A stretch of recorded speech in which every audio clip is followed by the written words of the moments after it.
but in the courage of those willing to redraw it. Sometimes the air you breathe can tell you where you stand in society. And for millions of Americans, that air has always carried more than just oxygen. It carried injustice. The story of environmental inequality doesn't begin in the modern era. It's rooted deep in centuries of neglect, discrimination, and profit disguised as progress. For decades, factories, refineries, and toxic waste sites didn't appear by accident near poor communities or neighborhoods of color. They were placed there deliberately, strategically, quietly, because land was cheaper, because voices there were easier to ignore.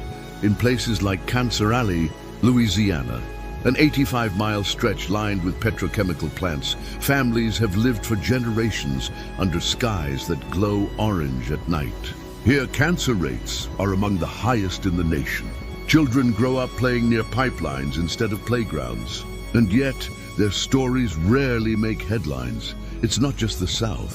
From Flint, Michigan, where lead filled the water, to Navajo Nation, where uranium mines poisoned the earth, to Port Arthur, Texas, where refineries cloud the air with toxins. These are not isolated incidents. They are chapters of a single, ongoing story. A story of who America decides to protect and who it chooses to sacrifice. Environmental injustice is not only about pollution. It's about policy. It's about zoning laws that place industrial plants next to homes. It's about politicians who trade public health for corporate dollars. It's about communities forced to fight for the basic right to breathe clean air, drink safe water, and live without fear of contamination. But history shows something else too: resistance. In the 1980s, long before climate justice became a global rallying cry, Black, Indigenous, and Latino communities were already on the front lines, organizing protests, filing lawsuits, demanding to be seen. It was mothers, church leaders, and teachers who first said, enough. Enough of our neighborhoods being treated like dumping grounds. Enough of our children paying the price for someone else's profit.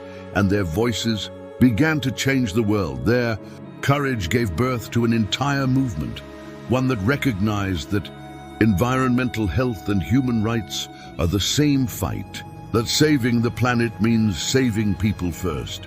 Today, the echoes of that struggle continue. In 2025, the effects of environmental injustice remain visible from coast to coast. Rising asthma rates, contaminated soil, and disappearing coastlines where once thriving communities stood. But something has shifted. The silence is gone. Social media, documentaries, and community science projects have exposed what was once buried. We now know where pollution lives and who it hurts most. And with that knowledge comes responsibility. Across America, local heroes are fighting back. Activists in New Orleans, Detroit, and Standing Rock are teaching us what real environmental justice looks like. Not just saving trees, but saving lives. Not just reducing emissions, but restoring dignity. Because the truth is this: the earth remembers. Every chemical spill, every poisoned river, every forgotten town. The planet keeps the receipts, and so do the people. Environmental injustice isn't a natural disaster. It's a man-made wound.